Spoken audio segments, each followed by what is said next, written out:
Hello everybody, today I will be doing a kinematics experiment with this wooden ramp, these meter sticks, table, and this toy car.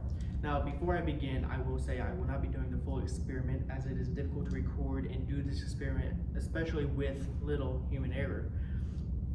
But first, I want to talk about kinematics. Kinematics is a study of motion focusing on describing how the object will move. Now, going from there, we need to talk about motion and understanding motion. Motion is the object, in this case the toy car, how its position moves over time. And when it goes down this ramp, of course, the position will move over time. And motion directly connects to distance and displacement.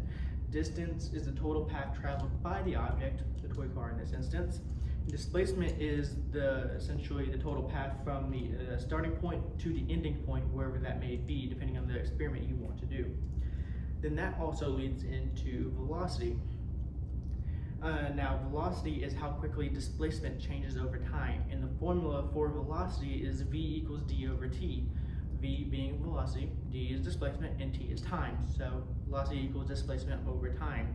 Now, velocity is extremely important to mechanical engineers as it helps us predict how fast an object will be moving. Now, when going from velocity, we'll be going to acceleration next. Now, acceleration's formula is a equals delta v over t. Of course, a equals acceleration, delta v equals essentially just the change of velocity over time. T is time. Now that also leads into, well, first off I want to say that acceleration is also, just like velocity was the displacement, just how fast displacement changes over time. Acceleration is how fast velocity changes over time. For example, when this car goes down this ramp, the velocity will increase, meaning the acceleration will increase.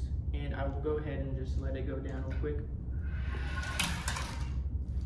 Now that would be the normal experiment, and you would mark certain locations and calculate all of the variables together. But instead of that, we'll be going from acceleration to final velocity. Final velocity's formula is Vf equals Vi plus At. Vf equals final velocity, Vi is initial velocity, and At is acceleration and time.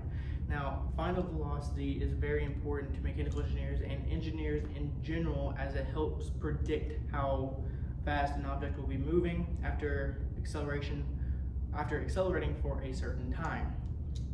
Now that leads into the final segment here, where I will just be talking about why it's overall important. And the fact is that kinematics is extremely important to mechanical engineers and engineers in general, because engineers must understand motion before they can create create a system controlling movement.